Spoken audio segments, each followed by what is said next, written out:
The greatest power you possess is your ability to choose. Join Lowe's Moore as he reveals how you can begin to maximize that power by exploring yourself on the deepest levels and committing to making lasting and positive changes. Get ready to achieve breakthroughs that will lead to accelerated growth and transformation, because you are now tuned in to the Blueprint. Why they actions contradict the lamb. I'm fellowshipping when I'm with the fam. That's more relations, that's foreign and foreign. Good evening and welcome back to the Blueprint. I'm excited to be back another weekend with the Blueprint. Each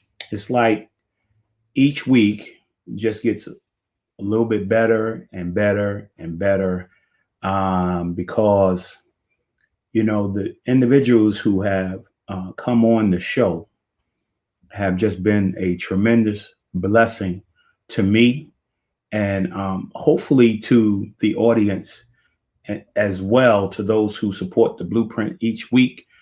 I was listening to something that my guest this evening, he was talking about architecture, and he was talking about Blueprint, and I remember, I always share with you each week, about how I ended up with the name The Blueprint. And first of all, how I ended up with the show started with my book, Lowe's Moore, From the Boys and Girls Club to the NBA, Life on the Narrow Road, in which Denzel Washington and Pauletta Washington did the foreword for my book. And Denzel said that I was like a pebble, like a seed or a pebble. And that, once you throw that pebble in a pond, you don't know what the ripple effect is going to be. And he said, we don't know how many lives that Lowe's was able to touch while being at the Boys and Girls Club or participating in sports, and just, being a good man of God. And that was a tremendous compliment from Denzel. For me, sometimes somebody, but we don't really talk personally. You know how men are, right? We don't say personal things to each other. But I appreciate his comments about who he thought I was or who he thinks I am. And I was excited to hear that. And so each week, I have this little ball. This is my pebble. This is my seed. Again, I stole it from my little figurine over there, my little Michael Jordan doll. I stole this ball from him when I was playing against Mike. I never did steal a ball from him, right? And but I stole it from each week. I steal this ball from him because I want to make up for the times I didn't get a chance to steal a ball from Michael Jordan. And I drop this. This is my seed, and I usually drop it because I believe that as I drop this is my pebble dropped in a pond for the Blueprint. And we just never know what the ripple effect is going to be. And I'm excited that Pauletta said that my book was like a blueprint, right? And the Blueprint is about, personal and lifestyle development, right? I want to personally see people increase. I want to personally see people grow and develop. And many of you know that in order to do anything in regards to building, you need a blueprint. And so we hope that this blueprint gives you an idea to create your own blueprint, to think when you go home tonight, or you've been thinking about it, creating a vision board for yourself and creating a plan or a blueprint for yourself so that you can see where you're going in the future. And it has nothing to do with age. I did my vision board a couple of weeks ago, and I'm now working that vision board right now. So welcome again to the Blueprint. I'm excited for this evening, man, with my guest. I mentioned to him earlier, man, we just don't have enough time. And I said to him that when I grow up, I want to be like him when I grow up. And so each week I start out with a book of the week. And of course, the book of the week and I'm not going to mention who wrote it and until I introduce him, but the book of the week is The Letter to a Young Brother. That's the book of the week, right? It already says who it is on there. And that's my book of the week. I mean, you know, I wished that growing up in a single parent home, I'm a little older than Hill Harper, right? But I wish that somebody had written something back then like this that I could take a look at, knowing that I was a person who grew up in a single parent home and that I was experiencing many different traumas and trials growing up. And this is a very powerful book. I mean, if you have a son, I don't care whether you in a 2-parent home, right, or single parent home, or you're a grandparent with grandchildren and you have them, right? This is a very powerful, powerful book that you should get for your grandchildren, for your children. It's a very powerful tool. And if they read it, I'm sure that they will be blessed by this book. And so I also have a key word. The key word for this show is literacy. And my guest knows more about that than most people, and even I. And so I'm excited. But before I introduce him, I got a couple of shout outs. I want to shout out my brother Curtis, and I want to say happy birthday to him. Yesterday was his birthday. I'm not going to give his age, but happy birthday to my brother Curtis Moore. Yeah, just my brothers are awesome. My sister is awesome. My family is just awesome. And I also want to give a shout out to the King Movement. The King Movement Westchester. A few weeks ago, we launched Combating Illiteracy campaign, and online and on social media, we really in a fight. We really in a fight for the lives of young African-American men and males, and when it comes to illiteracy. As you know, that's how my book starts out, my battle with illiteracy and learning to read and realizing that if I didn't do it, right, I would never have an opportunity to fulfill my dreams. And so that's where it started with me, dealing with my weakness, dealing with my obstacles and overcoming them. So awesome. Awesome book, awesome word. Everybody, I challenge everybody to be in a fight with me, right? Be in a battle with me against illiteracy at this time. This is a very crucial and powerful thing that we need to do. It will change our culture, right? If our kids can learn to read and comprehend what they read and write and do math. So I'm excited about tonight. And before I introduce my guest, I got a little video that I want to share about him. This was just an awesome thing for me, and it touched my heart. So as soon as I get back from this video, I'm going to introduce my guest and we're going to get going. So my mother was a huge part of me making the decision to adopt my son, Pierce. There's a lot of uncertainty and fear, and how was I going to do this? How was I going to be this dad? Am I ready? I wasn't actually out there looking to adopt per se, and it's just something that happened. It really God created it, and I'm so thankful that Pierce chose me to be his dad, and it's the best decision I've ever made in my life. But I needed help to make that decision, and it was her guidance and her wisdom and her love and support that helped me get there. And taking care of the baby when we got him home.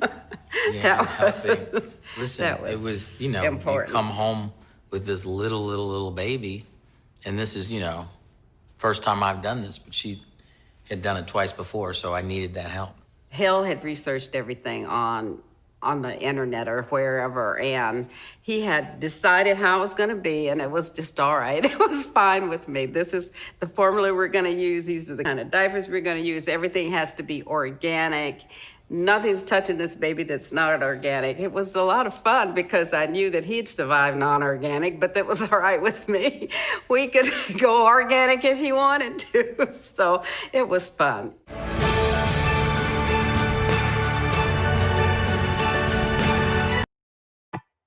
Wow, ladies and gentlemen, my guest for this evening. I had to knock over my pillow over there. It was disturbing me. Hill Harper is on the show tonight. Hey, brother Lowe's, how are you? I'm good, and you? Oh man, seeing that clip, that's a blessing. You know, seeing, man, I'll tell you, seeing that clip does something to you though, because fatherhood, I think, ages you. Because I look so much younger in that clip, and Pierce is only 4.5 years old. So you know, in fact, he was probably at least two when I did that interview. So that's only 2 years ago, man. I mean, I got to do something because it looks like fatherhood and the stress and I guess the pandemic can do something to it. Yes, it can. And I wore this. I've experienced it. In regards to fatherhood, which is along with being married and my 4 children. I mean, that's my life. Mm-hmm. I mean, you can take house, car, but family, I mean, from my brothers and sisters to my mom and to, when I say brothers and sisters, I mean brothers and sisters-in-law. I just became 4 months ago, I became a grandfather. So wow. Being a grandfather is an honor. Congratulations, brother. That's such a blessing. That's beautiful. Beautiful. Being pop is priceless. So I know how this is your next level. Once somewhere down the line, you're going to get that next level where, now that stress that you have, you got to get up every day and you're doing your job every day. But there will come a time when, hopefully he's going to grow up, get married, and you're going to be a grandfather. And the exciting thing about that, right, is you get to love them and spoil them and then give them back. That's the power of it. God willing. And I don't think, and I'll tell you, Lowe's, I don't talk about this all the time, but I don't think I'm done yet. I think I'm probably going to have a few more kids. Okay, that's good. So we'll see. So God willing, I'll be a grandfather, and that would be a massive, massive blessing. So, yeah. And I'm so proud of you, man, and this show and what you do in your book and all the work you do for the community, everything you do for the Boys and Girls Club, man. You are a hero. You're on the front lines and you're trying to sow seeds and wisdom into people. And so we are so appreciative of you. And I always want to say that because a lot of times folks who are out there fighting the fight on the front lines don't get the credit while they're doing the work. And so you deserve all the credit. So God bless you, man. And thank you for everything you do for us. Hill, thank you very much. I appreciate that. And since we talk about son, we'll talk about family. Seeing your mother in the interview, man, talk about the importance of family. And then we'll get in to the whole point about adoption, but talk about family, man. Family is a foundational element. And, your show's called The BluePrint, and you mentioned in the introduction, in my books, all of them, I talk about this idea that we're all active architects of our own life.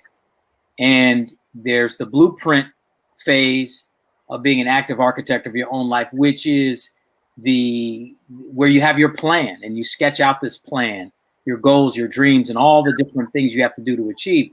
But then the next step, if an architect has their blueprint and they have the land and the materials, what's the first thing they build? They build the foundation, and family is foundation. It's foundational, and it doesn't have to just be blood relatives. Like you just mentioned, your in-laws. Family's about the people you choose. There's friends as family. There are people that sow seeds into your life, and Dr. King said we're all tied together in a single garment of mutual destiny. He said we're all tied together in a single garment of mutual destiny, and that's what family is to me. I have friends that are family.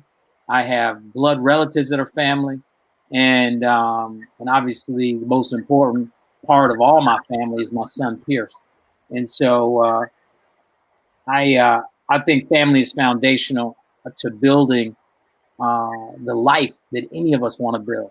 And your foundation, the size and thickness of your foundation is directly proportional to the size of the scope of your goals and dreams, right? If you walking around New York City and you see these really deep holes being dug for these tall skyscrapers, they dig really deep. So they have a strong foundation, a thick enough foundation to support a very high building. And most of us who are attempting to live big, tall lives, we need a thick foundation to support that life. Yeah, I couldn't have said that better myself. and yeah, and I was thinking about as you were talking, man. I mean, because this is so critical in this time, right? And I was thinking, like, when we first met, right, and just instantly we were having this conversation, and then from that day forward, we have been conversating over years now, since I think we honored you at the Boys and Girls Club with the humanitarian award. I mean, it's family. You become a part of my family. If it wasn't for JB was the one. JB Smooth was the one who recommended, right? Who's a part of my family. Grew up in the same project complex, and then he introduced me to you, and the family just keeps growing. I always talk about the importance of blood family, the power of it, the power of a spiritual family. Those who go to church with you, who share the relationship with God with you. But then there's an extended family, all the alumni, that I grew up in high school, college, and then the Boys and Girls Club. How when something happened to that, it impacts us, because they have become so close. And so if something was to happen to Hill, or something positive or negative, I'm excited for you. I'm literally excited for you and all that you have accomplished, man. I mean, you do my heart good every time I think of you. And then when you come to Mount Vernon, you come to Mount Vernon a number of times and to film, whether it's CSI or Limitless or whatever you're doing, man, you don't hesitate to pick up the phone and say, hey, man, I'm not gonna be able to see you, but I just wanted to let you know I was in town. So man, I have a connection to Mount Vernon. I don't know what it is. I feel at home in Mount Vernon, to be honest. Wow. My ex-girlfriend was from Mount Vernon. JB Smooth, my man's from Mount Vernon. I've done a lot of different things in Mount Vernon, and going up. My roommate at Harvard was from New Rochelle, right there, and so I have a lot of connective tissue there, and I guess the vibe, or just the sensibility, or the essence of the people from that area resonates with me. And maybe it's a similar vibe. Whatever it is about Mount Vernon, I definitely have a connective tissue to it. And shout out to Diane Richardson, whose husband had Richardson Shotokai Khan, the karate school downtown Mount Vernon. So, there's a wonderful soft spot in my heart about Mount Vernon. And I just did something for the Mount Vernon Public Schools, opening up their virtual school year. So shout out to the school district there in Mount Vernon, and all the great work so many of the teachers and educators are doing in that school district, and to everyone there. Well, on behalf of Mount Vernon, man, I want to say thank you, man, for all that you do for us. I mean, and not just us, but so many other worthy organizations as well that you take part in. And talk to me a little bit about. I saw your mom, right? And and I'm of course I'm reading the book and talking about single parent home dad, mom. Talk to me about parents, your mom and dad, and that whole particular situation. Yeah, I was raised by a single parent, but what was different for me is I was actually raised by my father. Not my mother. My father has since passed, but the being raised by a single parent is one of the most important chapters in that book, Letters to a Young Brother, because I write about that, and all these young brothers write me and say, man, you've helped me really understand and learn why and how, you know, a parent, in most cases with these young brothers, their father hasn't been around as much. And it's helped me not blame him and help me sort of try to understand maybe what he may have been going through and what he's been going through. And as well as not confuse his love for me with the tension that he may be having with my mother, and being able to understand the difference. And so obviously I learned a lot, and tried to, through the book, hand that off. And then now what's interesting about life is that I'm a single dad raising a son, right? So, you know, I guess my ability to make the decision to become a single father, I guess I felt comfortable in that role because I saw my dad do it with me, you know. Yeah. And he raised 2 boys, right? I have an older brother. So my dad was there, you know, getting up every morning, cooking us eggs, cooking us breakfast. He made sure we had a hot breakfast every morning going to school. You know, he had a towel over his shoulder. I can see him in my mind's eye right now. Just, you know, I had the iron skillet, towel over the shoulder, some eggs and some bacon. On days when I had football games and stuff, we called it training table. He'd make a steak for breakfast for me with some scrambled eggs, and we'd have training table on my game days and things like that. So, you know, I just hope that I can be there for Pierce the same way my father was there for me.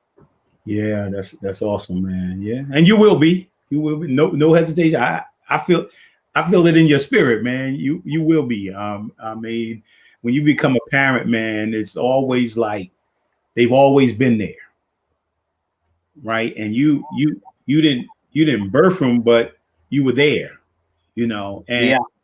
I mean, I got young men in my life. I didn't birth them, right? But I got about 5 or 6 of them in my life, man. I didn't birth them, but man, if something happens, you know, or they need me, man, I want to be there. That's exactly. Yeah. And that's okay. And let's break this down.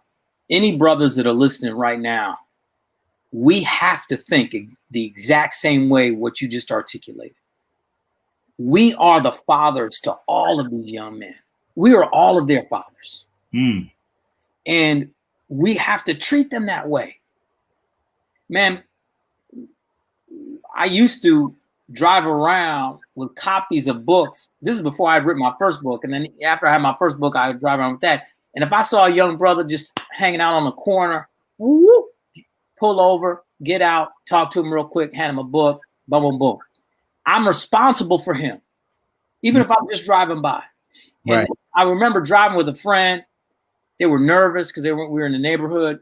They were like, "You can't pull over right here. You don't know what step they from. You don't know what gang they're in. You don't know that." And I'm like, no. The second we become scared of our babies, right, is the second we lose. You're right. I don't know what set they're from. I don't know who and how, and they don't know me. And so obviously I'm going to approach them in a way that they understand I'm not threatening. But at the same time, I got to approach them because they need to know I love them. They need to know that there are people out there that want to see a better result for them to being on this corner. And there's a better life for them. And there are better choices. And there's better opportunities. And if we don't take responsibility for them, who will? That's if right. not us, then who? If not now, then when? And too many of us get caught in our bubbles. And we think that if we just take care of ours and, you know, mine and my circle, then that's enough. And I know you know this because this is what you do, you know. Right. So I hope anybody that's listening, we as men have to do this work. And be honest, Lowe's, we have to do a better job of holding each other accountable. Yes. We turn, you know, brothers have that classic thing where we say, man, it's not my business. You know, I mind my business. I mind my own business. And we have to stop minding our own business, to be honest. We got to start, hey, man, you got time to hang out with me and watch the game. When's the last time you talked to your son?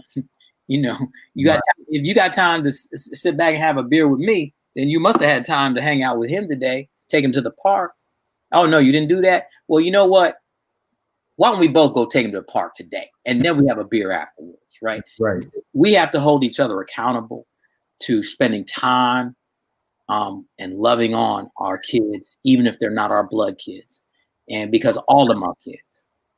Well, yeah, we definitely can. I was talking to somebody the other day, and maybe in some cultures, right, they don't have to think about the other young men and women that are growing up around them, right? But we as men, as black men, we cannot afford to just take care of our kids, right? We it's an obligation within our culture that every opportunity, like you said, every opportunity you get to help somebody, some young, for me at the Boys and Girls Club, it wasn't just about my kids grew up in the Boys Club with me, the Boys and Girls Club. I had them, they were at the club, right? But I couldn't just focus on them. I had to learn the balance between focusing on them and making sure I'm giving them their full attention, right? So that they can grow up with me being a part of their life.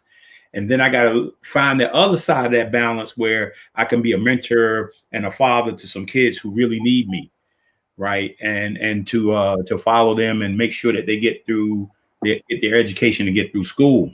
Well, just to give it context, most of the other cultures haven't experienced the same history of systemic trauma, systemic oppression, and all of that trauma and systemic family separation. Family separation and tools and systemic tools of separation didn't, obviously happen completely throughout slavery. Egregious, aggressive separation. I mean, horrific. But even post slavery and the abolition, there were systemic things put in place to break up families. I mean, even in the 70s, when they instituted certain types of public assistance laws, it said if there was a man in the house, they would not receive assistance. There were many, many systemic realities of destroying the Black family. Now, we have to understand that and then be reactionary to it and say we are going to fix many of these systemic things because we know consciously that they were in place. Now, what are we going to do now to repair it? What that means is we have to be everyone's dad. In other words, everyone's been scattered and broken up. So what does that mean? If a bunch of marbles fall all over the floor, you started with that pebble analogy. If a bunch of pebbles fall on the floor, you may own one of those pebbles, but your best chance of figuring out which one you own is to gather them all together, not leave them all scattered and look at them one by one. So we have to take responsibility for all of our babies, and they're all our babies. They're all our kids. Yes, it is. Yeah, definitely, without a doubt. And as we continue to transition throughout the show, talk to me a little bit about growing up a single parent home, but education and the value and importance of that, and what I mean. Of course, I read about you. I know about you. What drove you in that process of getting the kind of education, man, that you received? I mean, what motivated you? I was very fortunate to be in a family that really valued education and the idea that education is another, we keep coming back to this foundation. Education is another foundational piece upon which to build a life. And I think that we teach young people the wrong thing about education. We do it consistently. We teach young people, we say, you should study this so you can do this. In other words, we tie what you learn to what you should do as a career or a profession or to earn income. And those two things, to me, should have nothing to do with each other. And that's why a lot of young people get discouraged with education. They're like, man, why should I learn this? I don't even want to do that. I don't know. I'm not even sure what I want to do. And the idea of education needs to be the idea of expanding options, not limiting options, right? So we encourage them to say, hey, learn, become a better critical thinker. Learn about this, learn about math, learn about physics, learn about geography, learn about history, learn about writing, learn about all of these different things so you're a better critical thinker, so you can start making connections between these different things and then have more options to do this or to do this or to do that. And that way you can get excited about this idea of being a learned human, learning more, rather than saying get an education so you can do something, do that. And that was critically taught to me by my parents and my grandparents. Now, I come from a family of doctors, right? My great grandfather was a waterworks on my father's side, was a waterworks worker, which basically means he did the plumbing for the city, small little town in Iowa called Fort Madison, Iowa. Very few black people in that town. And he did all the piping and the water. He didn't want his kids, which would be my grandfather, to do that and to be digging ditches and all that. So he wanted them to go to medical school. He had 5 sons. He sent each one to medical school one at a time because he couldn't afford to send them all. They all went to Howard University Medical School. So my grandfather was a doctor from Howard Medical School. And then my father went to Howard Medical School. Wow. And my mother, from my mother's side, she went to Howard Medical School, and that's where she met my dad. So both of my parents were physicians. My mother was a professor at UCSF. And so obviously education was a big deal to them, but it wasn't from the standpoint of you have to study this so you can become that. It was from the standpoint of just become a more learned human and a better critical thinker.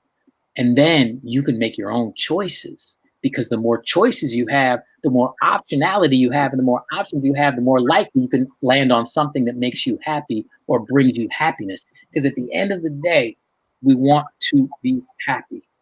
And that's a critical component. Yeah, definitely. Without a doubt. And so your transition from like educationally, from you high school, and then what's your journey? Yeah. I moved around a lot with my father, but I ended up going to high school primarily in Sacramento, California, regular public high school in Sacramento.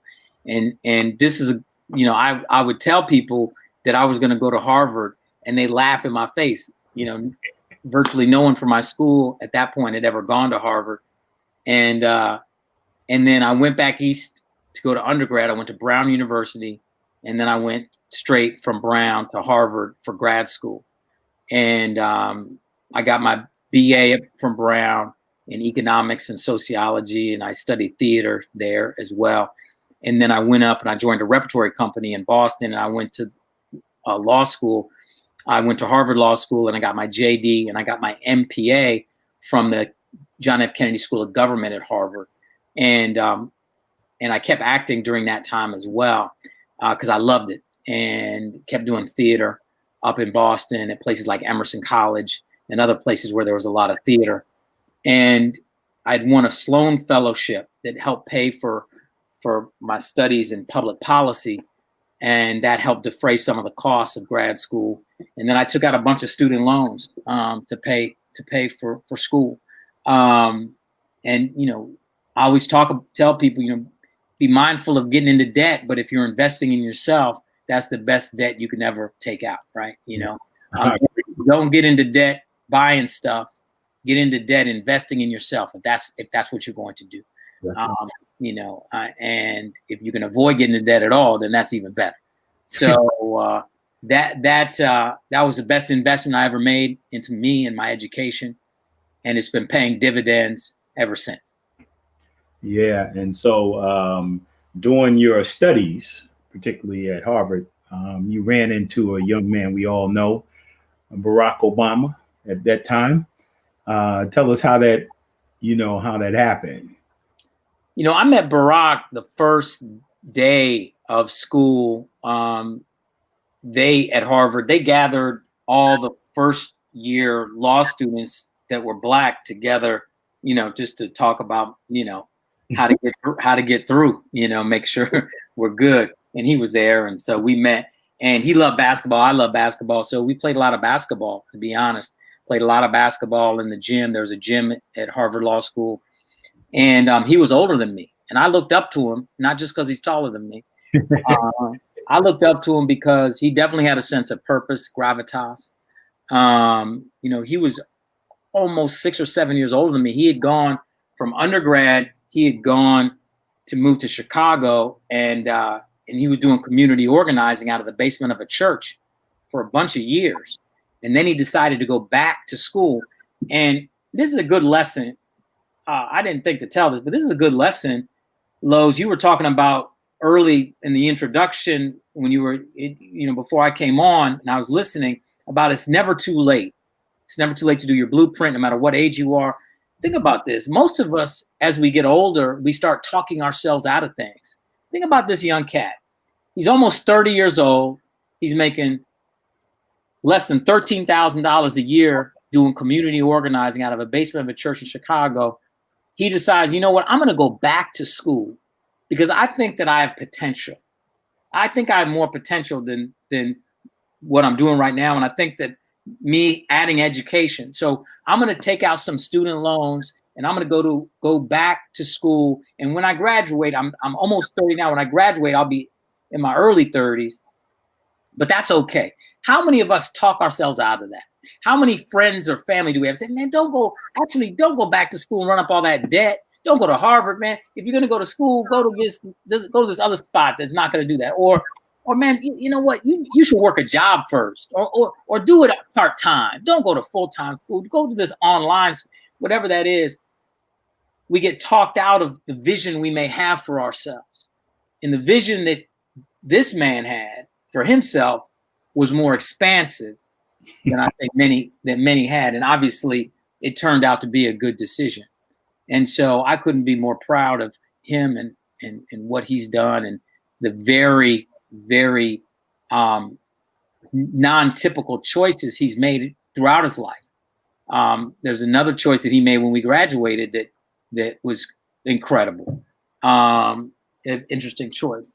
And so I'm looking over my shoulder because someone's sneaking up behind me right now. I think he wants to be on camera. Let me see. Oh, man. What's up, man? Here's how you doing, man? I'm well. You doing well? Mm-hmm. Yeah. Oh, man. I got to figure out where my grandson is. I might have to bring him down here so he can see you, man. I don't know. My wife is listening. Where's she at? See where Dakota's at. If he ain't screaming and yelling and stuff like that, man. How old are you now?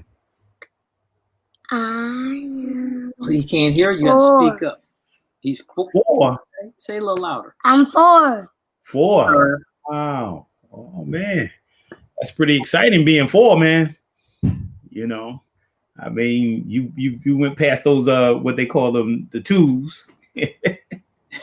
It's got to be easing up now, right? Would you get past 2? Oh, yeah. And he lost his first tooth. Oh. Right there. Oh, man. Did you get rewarded for it? No. No? Yes, the tooth fairy came.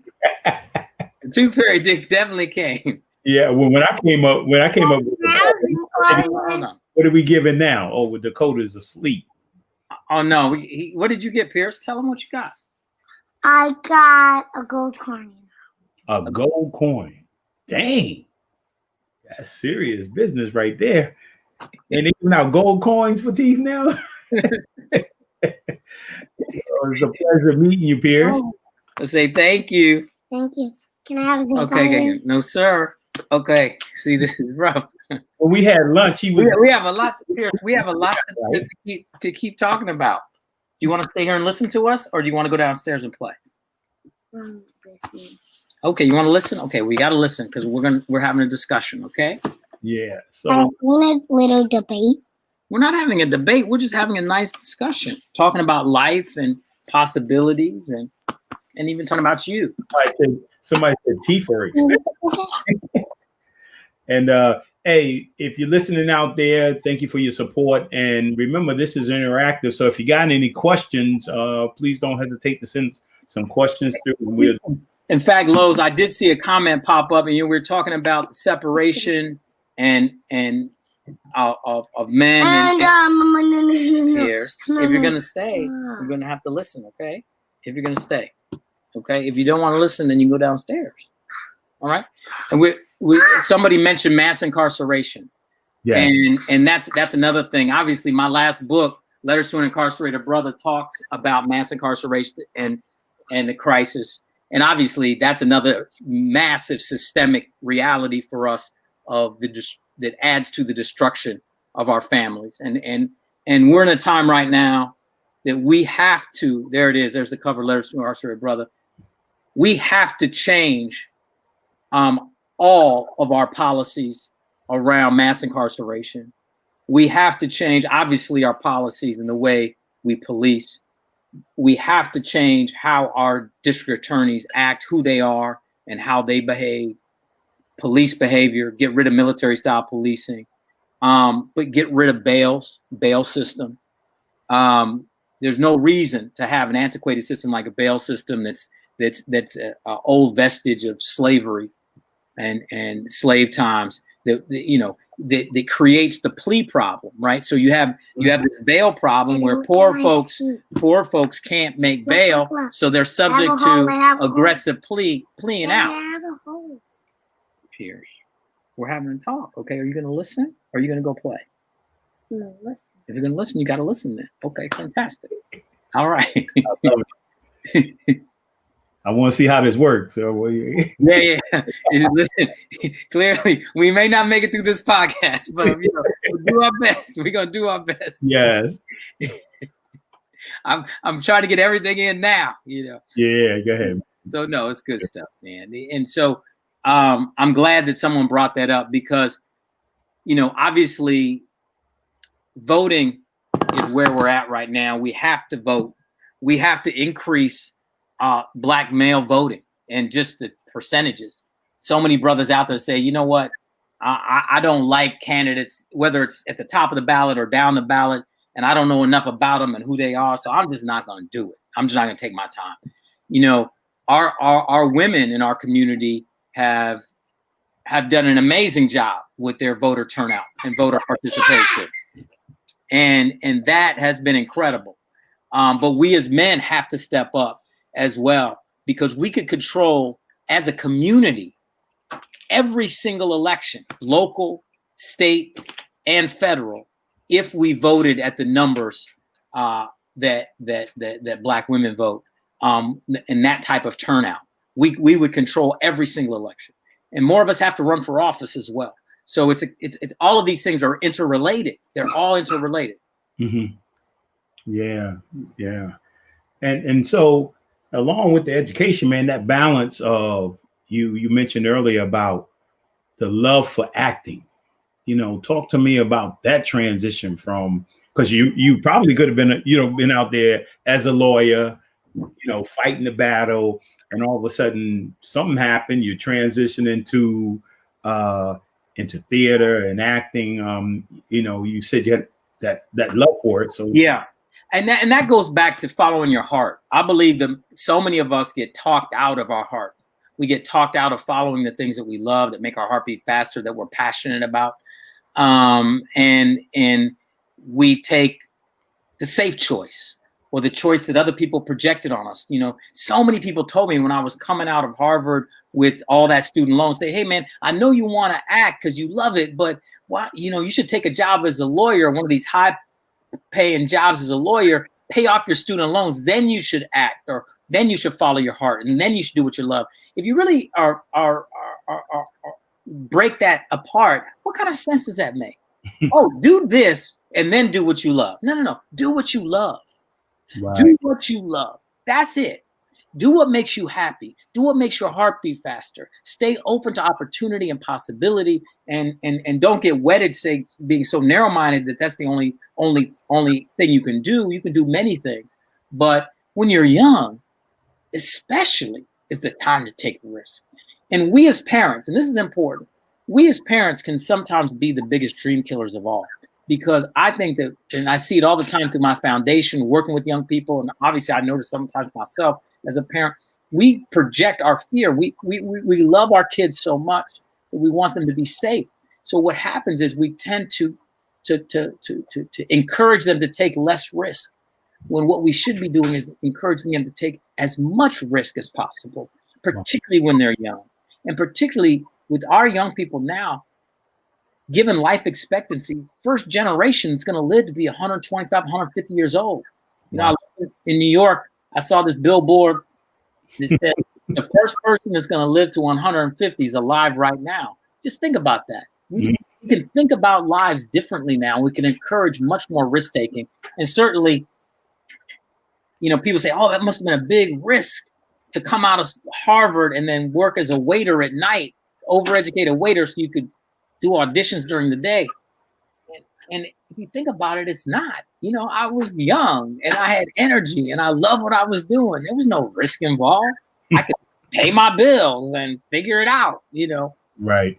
And so the only risk is other people's projected expectations of what I was supposed to do with a doctorate from Harvard, right? Yeah. You're not supposed to wait tables if you have a doctorate from Harvard, right? But that's on them. That's not on me. That's right. Their projection of what I was supposed to do. Yeah, that's what my son is into right now. You know, Losey. Oh, yeah, man. Yeah, he's doing it. Working it right now. Yeah, he's doing it. Degree in economics, and he's just rolling. Yeah, he's just doing it. Beautiful. Yeah, it's beautiful. Yeah, and you know, what do you talk to about? Tell us about what you're currently doing. Some current things that you're doing right now. So I'm doing a TV show called The Good Doctor right now, and it comes on Monday nights on ABC. We're coming back, thank the Lord. Season 4 premieres the night before the election. That's why everybody out there, anybody that's listening, please vote early. He shoots on TV show. That's Pierce knows what I do, because he asked me, you know, when I'm not here, where am I going? Where do I shoot, Pierce? At The Good Doctor. That's right, at The Good Doctor. and he plays pretend surgery. And I do pretend surgeries, exactly. And so we come back the night before the election, which I don't know what ABC was thinking. I guess they figured that people would be so tired of talking about the election that they want to distract. This is from the Tooth Fairy. That's the gold coin from the Tooth Fairy. Oh, can I have one of those? Let me get one of those. Will you give it to Lowe's? Will you share? Yeah. You share? Oh. And I have this. Ooh, okay. You got a $2 bill. $2. The Tooth Fairy really laced them up. And then you can see the Tooth Fairy back in the And so let me put some light on. All the support in the world is appreciated when it comes to a show like The Good Doctor, because it's a beautiful show. It's about celebrating difference. It's about saying that we all have something positive. And loving Goosebumps. And we all have something positive to offer. If you haven't seen it, it's about a young surgeon with autism. And it's one of the most diverse shows on TV, with folks from all different cultures and backgrounds and races. And so I'm so proud to be on it. I'm so proud that the show does well. But, you know, we still need folks to support and record it. I tell everybody DVR it and please watch it within 3 days, because that helps our ratings. They track all of that stuff. So I even tell my friends, I say, even if you don't like the show, you don't have time, record it anyway. And then when you go to work, just press play. They don't know you didn't watch it. You know what I'm saying? They don't know you weren't sitting in front of the TV watching it. So all that stuff impacts our ratings. So I just very appreciative of the support, and happy we're coming back for season 4. Oh yeah, awesome. And I know you're doing some other stuff besides. I grew up to love Jezebel. The Good Doc, the Good Doctor. You've been doing other things too while in the midst of that, or just that? Well, you know, obviously, since the pandemic started, production, everything halted. Yeah. This is the first production. We're one of the first TV shows that got back up and running. So we're already in episode 5. We're shooting episode 5 right now. And like I said, we premiere on November 2nd. And so, you know, we've been doing very aggressive testing. I get tested 3 times a week. Everybody on the cast gets tested 3 times a week. There's a temperature check, and everybody wears masks and social distancing, and different groups of people are put in different zones. And the way they actually shoot the show has changed. The focus pullers and the camera operators aren't even in the room with us. They're in a separate room. And so it's a whole different thing in the sense of actually structuring the way it's shot. So certainly the pandemic's impacted the entertainment business in really huge ways, and but we're figuring it out as we go, and God willing, everyone's going to stay healthy and safe, and we won't get shut down because of an outbreak or anything like that. Yeah, awesome. So I want to slide over over the next 9 to 10 minutes, man, to talk about your books. Which I read A Letter to a Young Brother. You got A Letter to a Young Sister, and you mentioned A Letter to an Incarcerated Brother, and then The Wealth Cure. Right. So talk to me a little bit about then you left out the conversation. So there's 5 of them, and I love them all. I love all 5. They're all different, but they're all fundamentally the same. They're empowerment books. They're about hopefully individuals leading the best life possible, and all of them have the same theme. I'm never the expert. I'm not the expert. I'm just like the audience on a journey trying to figure it out. Mm-hmm. And I write from that point of view. And that's what people get confused. They look at my books and Hill Harper thinks he knows everything. People say, if you actually you slow down. Let me talk. Oh, Pierce wants to talk. Well. So everyone's not perfect like Jesus. So that's right. Everybody's not perfect like Jesus. That's right. Amen. Amen. Hey, I'm gonna give you an offering for that. Okay, thank you, Pastor Pierce. Come on. Hey, we're still talking. Remember, you said you were going to be quiet and listen. You want to go down and play? No. Okay. So I just want to take your hand off. No. I'm on. Okay. Thank you. Why do you need a hat on? So listen. Uncle Lowe's is wearing a hat. I'm wearing a hat. We're both wearing hats. Where is Uncle? Uncle Lowe's is right. You can't see him right now, but you'll see him in a second. Okay, so here's the deal with the books. Every time I write a book, I say I'm never doing it again. I say I'm never. See, there's Uncle Lowe's. He has a hat on. See, I say I'm never writing it again because they're so difficult. Daddy, I want to get a zinc line. No, sir. There's Pierce. I'm gonna go get one. So when you write, it's just painful. I mean, that's people ask me about how it's just to finish a book is one of the hardest things in the world. And when I finish, I'm like, I'm never doing it again.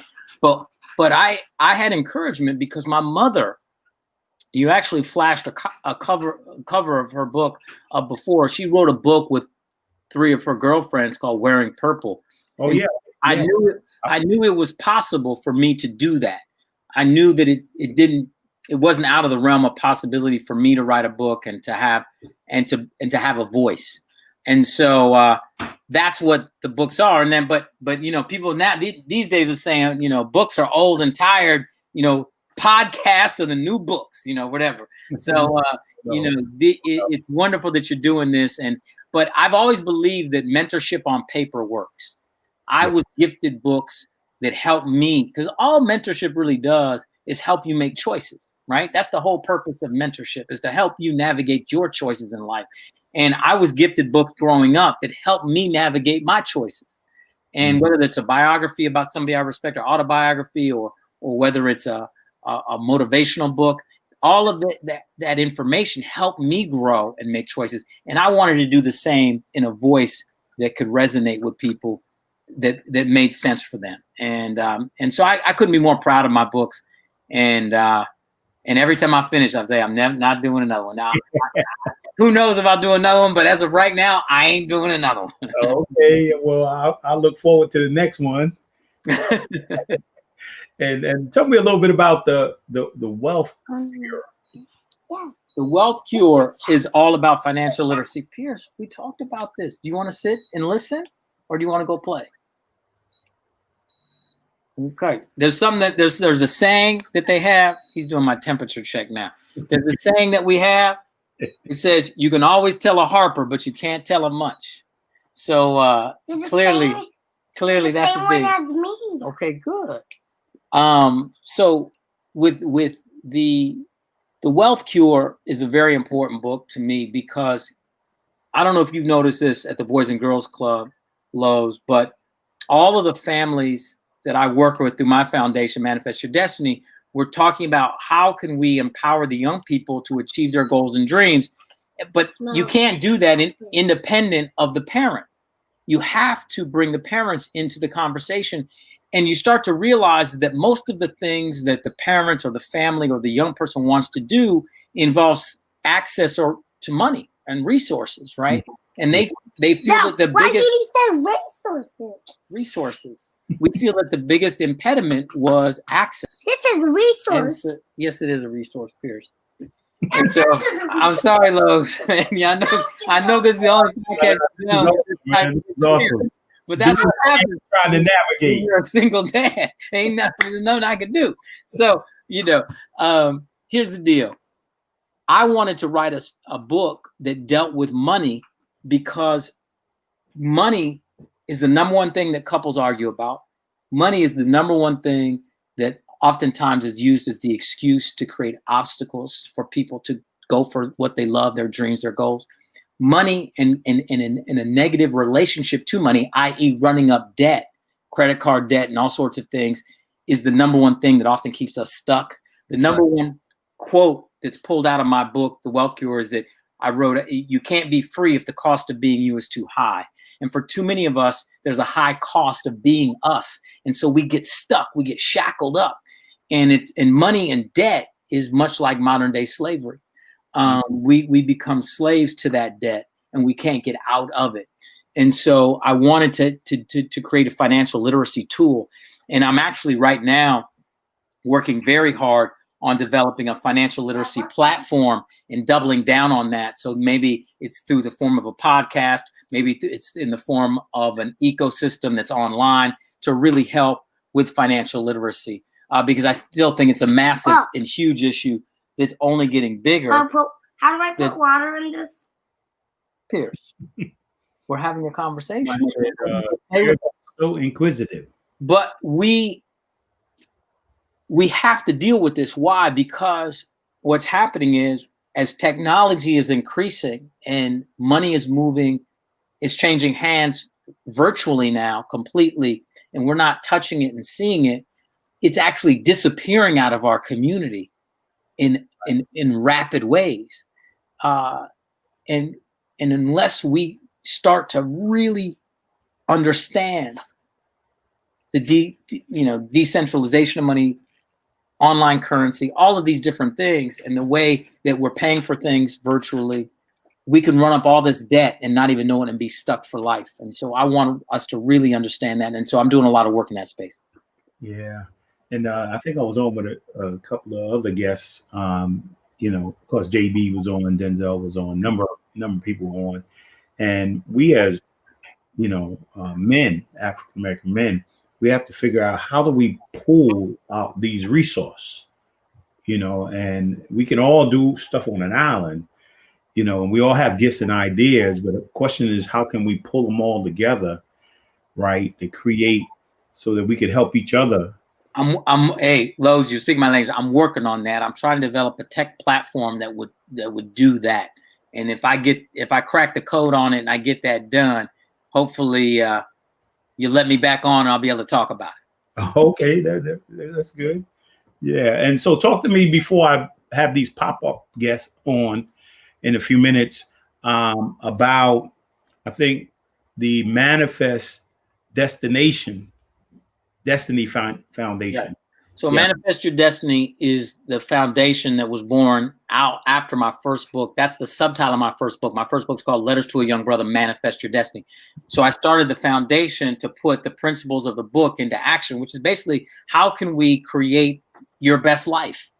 And what do we need to do that? And obviously there's an ecosystem of problems, so it requires an ecosystem of solutions. There's not one set, fix all.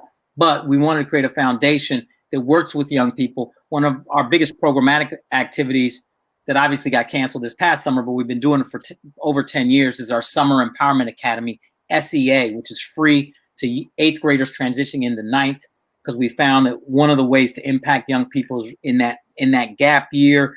I mean, that gap summer going right into high school is where we start to lose a lot of our young people that ninth grade year, and then they kind of disappear in 10th grade and we lose them. And so we wanted to really empower them going into ninth grade so that they felt equipped to handle high school. And we did it in LA, New York, DC, Detroit, and very, very happy about the program.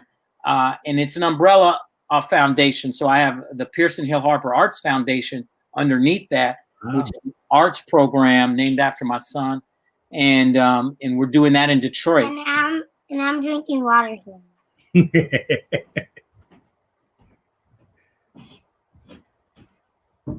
So I'm going to be, it hasn't been completely publicly announced yet, but we're doing a really cool art project in Detroit to encourage young people in Detroit. Hold on, Pierce.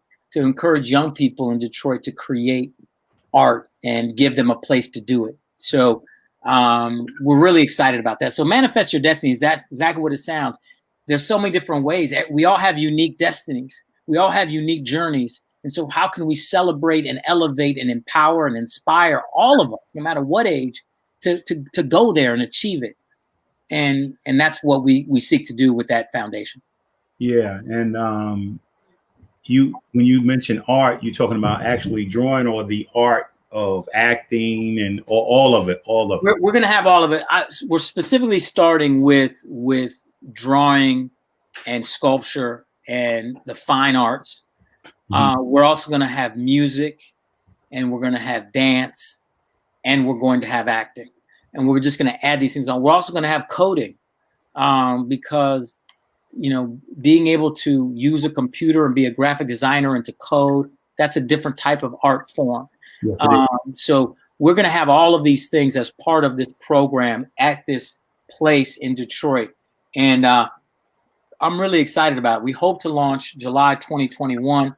Obviously, COVID has interrupted a lot of people's exact timing and plans, but we'll see as we move into 2021 the timing on that, and hopefully that's going to happen. Yeah. Just before I pop on this guest, this young lady Milagros, she says, "How do you remain so calm and focused when your son appears to be distracting you?" I struggle with that. Now she's a single parent.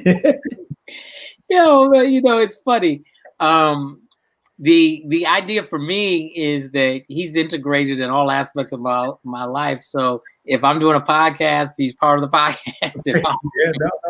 Whatever it is, and just having a conversation. So that's it. Well, yeah, I think that after 4 kids, my wife and I have learned that you learn to work in distraction. Particularly if they're there. Listen, 4 kids, you guys are heroes. I bow down to you. I bow down. And so I'm gonna have one of the pop-up guests comes on. Jaden Devon is gonna come on. He's gonna ask you a couple of questions. He's a potential and future artist. Loves to act. He's at the Boys and Girls Club with us. He was the Youth of the Year, the Boys and Girls Club of Mount Vernon for this year. He's set for the second go around, and he's a senior this year. And Jaden Hill Harper. Hey, young man, how are you? Nice to see you. I'm good. How are you? Very well. I admire your work. It's an honor to be on this call with you this evening. Hey, man, you won Youth of the Year. I admire you. Oh, thank you. Where do I start? I think for me as an actor, my biggest thing is like right before I go on stage, I just my lines blink out in my head. Has that ever happened to you? And if that has, what do you do for that to just come back? That's a great question. You know what that is? That's tension. It's nerves, and all of that. So oftentimes lines will go. you'll forget where you're supposed to be. You may forget, but that's just normal. And here's the deal: the more you do it, the more you practice, like anything else, the more you practice and go on stage, and the more you act, the less that tension or stress will hit you, because you become more adept at it. And so I would just really focus on doing it more, right? Playing more characters, getting an opportunity to act. Now, if they leave you, it's oftentimes it's your first line that leaves, right? So it's not the line that's in the middle; it's your first line and the first thing. So you could always keep a cheat sheet in your pocket, and if right before you're about to go out, if it starts to leave, you just pull it out and read it, what it is. There are so many famous actors out there that would hide their lines at different parts on the stage because the audience can't see.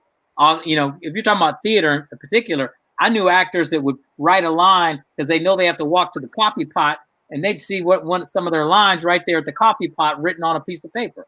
So there's different things you can do to give yourself confidence. You may not even look at those cheat sheet, in quotes, cheat sheet lines that you spread out. You may never even look at them, but just knowing that they're there in case you need them relaxes you, right? And so, because remember, you forgetting your lines is just all about tension and stress. It's just like when basketball players, and Lowe's knows something about this because I've seen him miss many free throws. Just like basketball players at the end of the game, in practice, they'll make 100 free throws in a row. But when the game's on the line, they miss 2 in a row. And people are like, hold up. Oh, he's pretending. You're not hurt, Pierce. So tension and stress impacts how we do so many things that we've done so many times in a row. Wow. So rather than saying, I don't want to get nervous, I don't want to get stressed, just say, hey, I'm going to relax and I'm not going to let the stress get me, but I'm going to have little tools that I know are there just in case I do get stressed out. Yeah. Now, I've not been an actor, but I know that one of the tools I used to have when I was playing ball, when I used to get rattled, or just before coming out to a game, I used to have a key word, right? And, everybody said I used to play smooth. So smooth was my key word. So whenever I start feeling stressful and all those kind of things, I just I'll say smooth, just smooth. And that's great. Smooth. That's a great one as well. Whatever you can do, breathing is another thing. Oftentimes when we get really stressed, we lose our breath. We don't breathe deep. And if you can just make yourself take a deep breath, even do it right now. Just do it with me right now. Just take a deep through your nose, deep into your stomach, into your chest. You can feel where you're tight. You can feel where tension is, and it relaxes you. Pierce is taking his deep breaths now too. See. So, Jaden, man, I want to thank you, man, for coming on, man. And I'm sure I'll see you real soon and hear from you real soon. Yeah, Mom. Yeah. Tell your mom to say hello. I will. She can hear you. All right. What's up? Hey, we're proud of you. I'm proud of you, young brother. Definitely. And, if you need anything, so you could DM me on Instagram, whatever you need to do. I get a lot of them and I can't respond to all of them, but try more than once. But listen, just know that there are so many people rooting for you, that there's nothing you can't do, and follow your heart. Thank you, Jaden. Thank you. Yeah, Jaden's a great kid, man. I mean, yeah, I had him at the Boys and Girls Club since he was like 8. And now he's about to graduate from high school. I mean, this is just powerful, man. And, that's great. That is yeah. And I got another guest, Terrell Dean. And Terrell is an inspiring filmmaker, right? And he's done some projects. Terrell, tell them a little bit about what you do. And, hey, how you doing? Hey brother, how are you? I'm doing great. Good. So went to the New York Film Academy, did my first year in New York, did then 2 years year round in LA. My focus was acting for film. Pretty much, yeah. As Mr.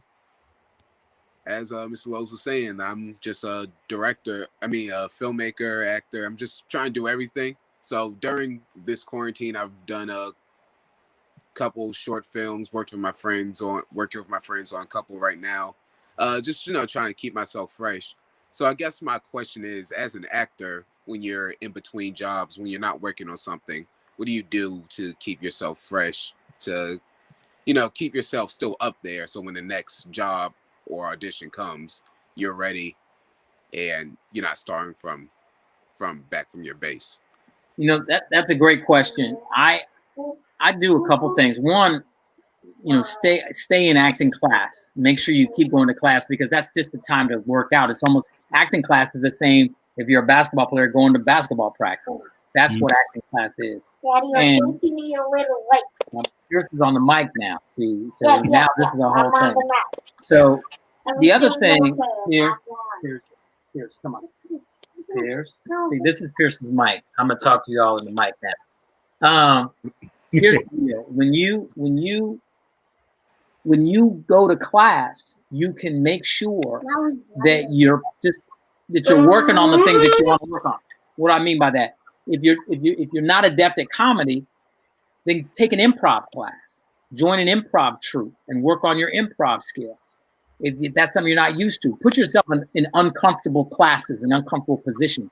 If you're just taking a normal class, do scenes that are out of your comfort zone, so you're stretching yourself. And that's one of the best things you can do. Just keep acting. You can bring your friends together and just do scenes from famous shows and plays. You don't have to be in a traditional class. There's so many things. You just got to keep doing the work, though. So many actors I know only act when they get hired to act. Then you're not, then you may not be acting enough to stay sharp, like you had said. And so making sure that you're acting all the time is important. So there's so many different ways to go about doing that. Yeah. Terrell, I want to thank you, man. And I'll say this to you, man. It wasn't during the season that I became good. It was in the off season that I became good. Right? Is what you do in the off time that makes you better when the game starts. And I'm sure every actor or entertainer could tell you, like Hill said about practice, right? Whatever practice I did during the season, I tripled that during the summertime. During the off season, so that I can be better. And also remember, there's so many other filmmakers out there that have phones and have other equipment that if you search them out and just do that work, if you go to different schools, I don't know, where is he in LA right now? I don't know if he's in LA, but for instance, go to USC Film School, go to AFI. If you're in New York, go to NYU Film School, go to Columbia Film School. All of these people have really great film programs where they have students that really want to make film. So you can reach out and make connections now. It doesn't have to be just a professional thing. So then you're meeting young filmmakers. There's so many young folks. For instance, I did 2 Spike Lee movies. Many of the people that Spike worked with early on are the actors that he met when he was casting his stuff when he was at NYU Film School. You can connect with people now. You don't have to wait. Wow. Yeah. And so as we come down to these final few minutes, I get about 15 minutes. I want to talk about the importance of faith.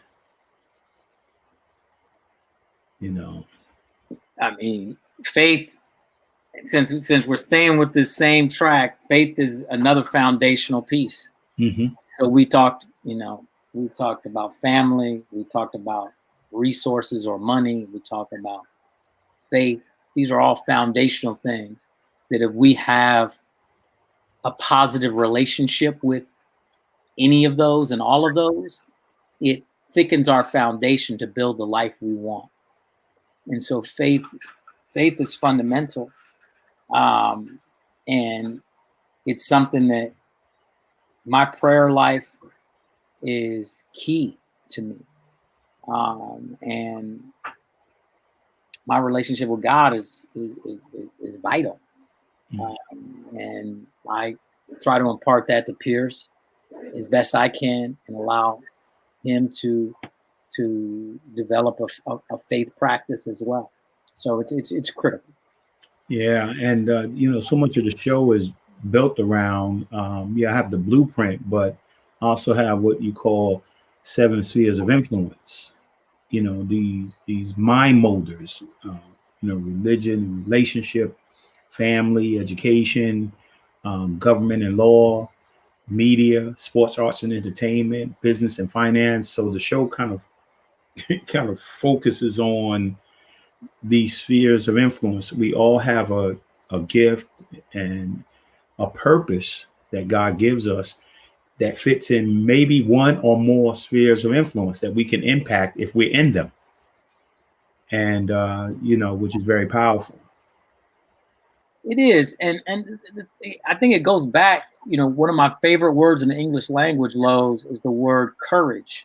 And the etymology or the root of that word, if you speak French, you know what its core, which means heart.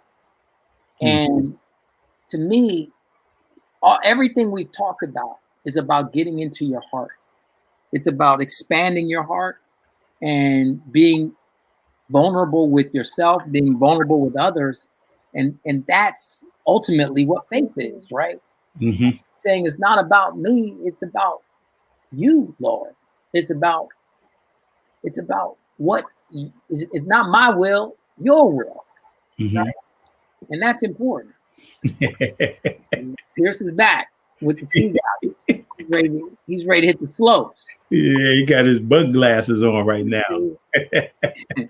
He's ready. And then I'm gonna put on the helmet. Oh, you got the helmet? All right, he got the whole gear. He got everything. So one other question I have is that beyond a family member, right? Who has impacted you the most beyond a family member? The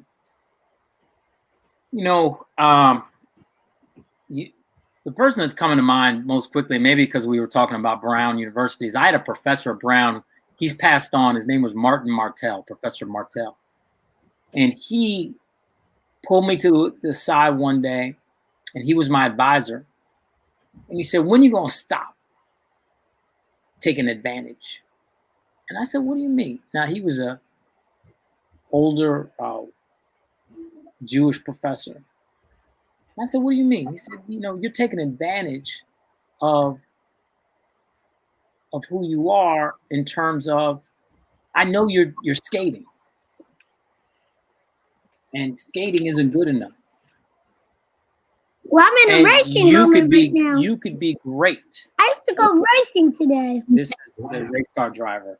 Do you guys know who Lewis Hamilton is? So he's a racer. So Lewis Hamilton is a race car driver who's a friend of mine who just won his 92nd Formula One race today.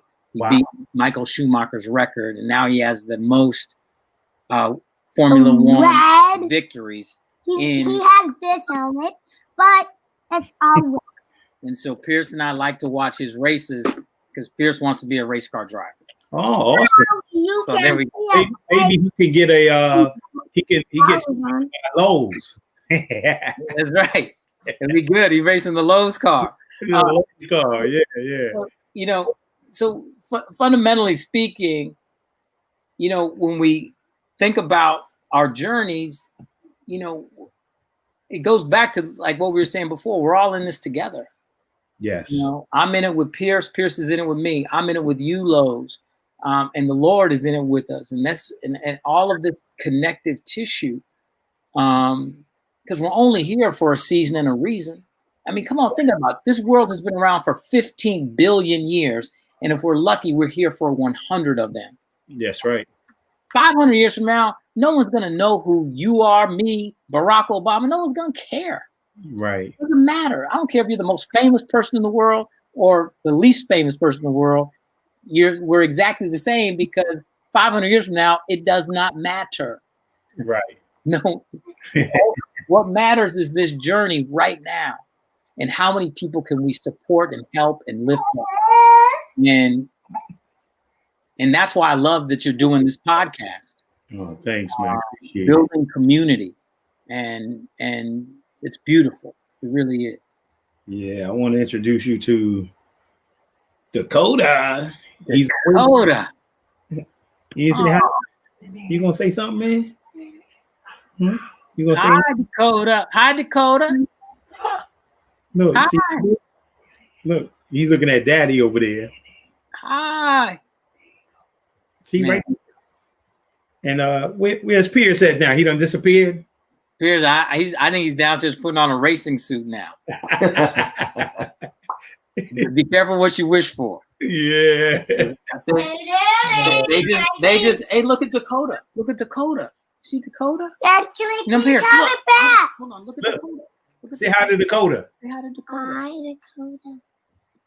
Hi, Dakota. You say hi. Where is Dakota? Right here. You can see you on the television up there too. Go ahead. So, well, you just Dakota is beautiful. Now, how old is Dakota? He just turned 4 months. He just turned 4 months. Oh, that fills my heart, man.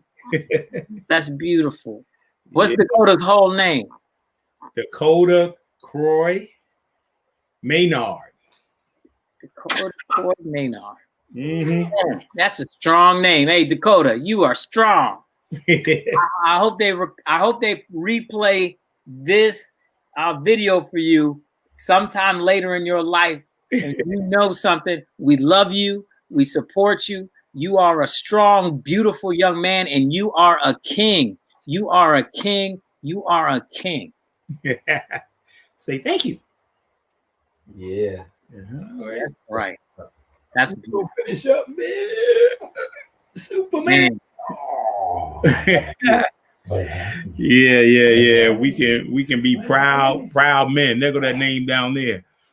Dakota Croy Maynard. Yeah, that's yeah, man. So, hey, if you would just take a moment, and I'm sure this is going to stay on the BluePrint, the Facebook page, so it just stays on and it keeps running.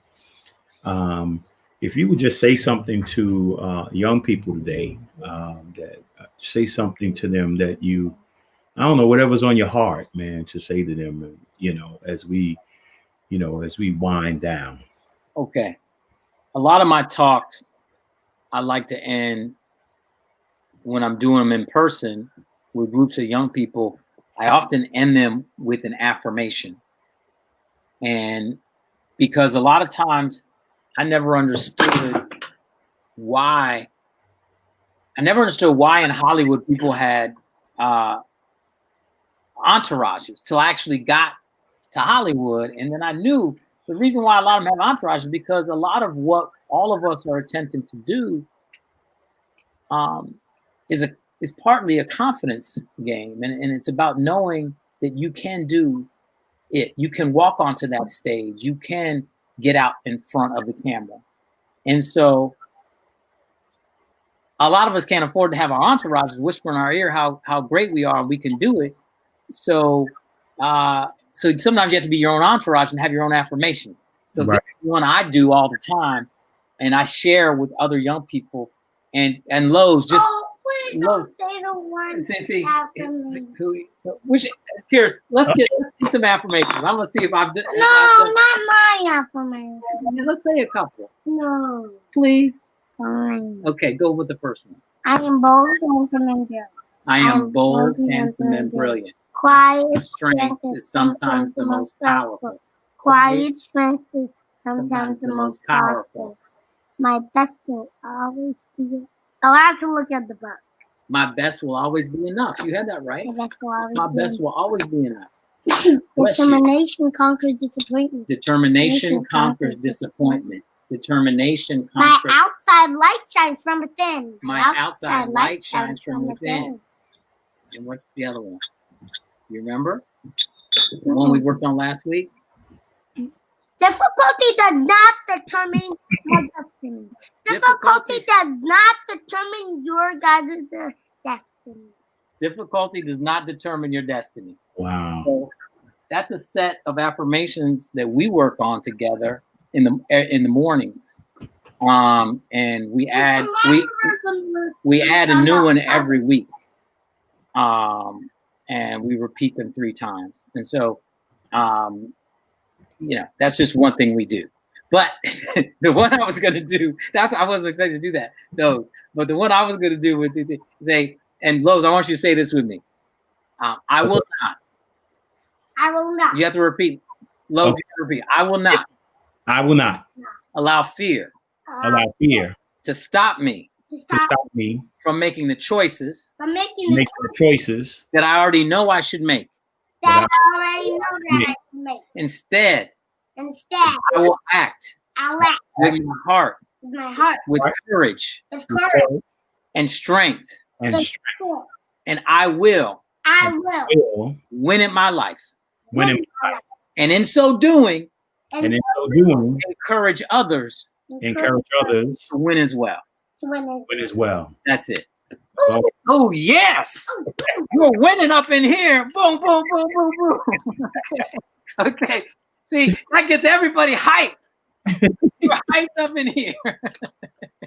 Oh man, yeah, no. Hey, I'm going to go upstairs and think I'm tired, and I'm not tired anymore. Yes. It's good stuff. It's good stuff. Oh man. Oh well. Yeah, man. This is. Let's go win. Let's go win, Lowe's. Yeah, let's go win. Let's go win. Yeah, let's go win. You see all those guys winning on TV. Let's go win with them. Let's go win. Let's go win. We got a few more minutes. Let's go win. Okay, guys, listen to this video. Let's see if we got one more person gonna pop on here.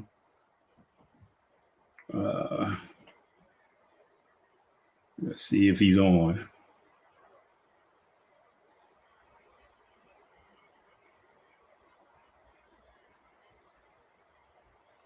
Let's see.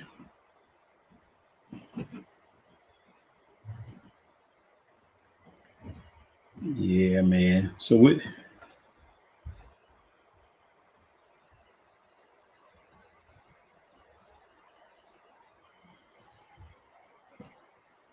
Yeah, I gotta.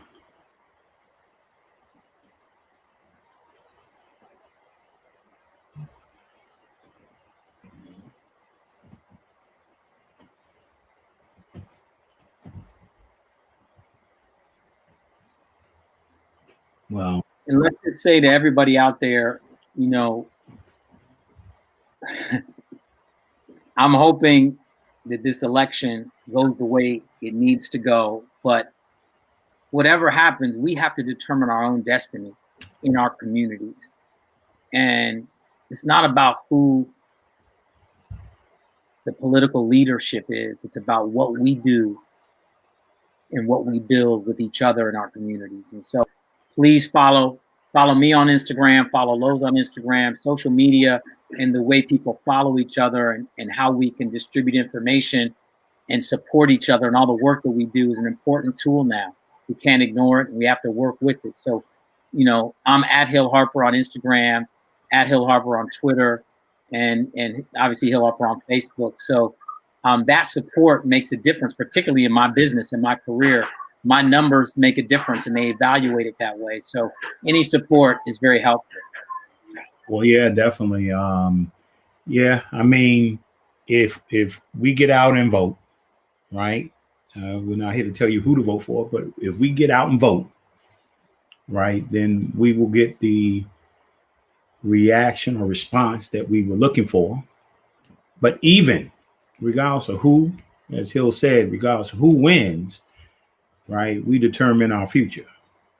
Right? It's not like we haven't been up against obstacles before, right? And we have succeeded through every obstacle, and we will continue to succeed. And when it comes to voting, I tell people, be your own campaign manager for this last week. Everyone in your contact list and everyone that follows you on social media, reach out to them individually. Maybe it's 20 or 30 or 40 calls every day this week. Maybe it's 50. Make sure they voted and the people in their circle voted. that makes a difference. There are people who are like on the fence, or maybe they don't have time, they don't feel like doing it. They intend to vote, but they just don't cast their ballot. I just sent in a direct message to a young sister in South Carolina that has 100,000 followers that I came across. And I said, hey, you don't know me, but I hope you're getting everybody in South Carolina that's in your circle to vote for Jamie Harrison. And so we can flip the Senate, we can do all these things, but we have to know our power and support each other. Voting is not the be all and end all. And our candidates that we have to choose from are not perfect. And no one's trying to say it is, but it's one thing that we can do. And then there's many other things that we have to do, but voting is a piece of that. Right. Oh, yeah, definitely. So, I mean, you heard it. Hill, man, I love you, brother. And thanks for taking time out of your schedule, man, your busy schedule. Thanks for introducing us to Pierce. It was awesome, man. I mean, and, hopefully you get some sleep tonight. Hopefully he'll tire himself out and he'll go to sleep, and then you can get some. And, hey, for me, I look forward to the days that I get my grandson and it becomes pop daycare. And so to everybody tonight, I want to say thank you very much. Appreciate your support. I love you guys. Look forward to seeing you next Sunday. Please pray for me as I pray for you, and God bless you all. Thank you, everybody. God bless you, Lowe's. Thanks so much. God bless. Thank you. We really hope you enjoyed this episode of Lowe's More, the BluePrint podcast. Stay connected and follow us at our website, www.lowesmore.com.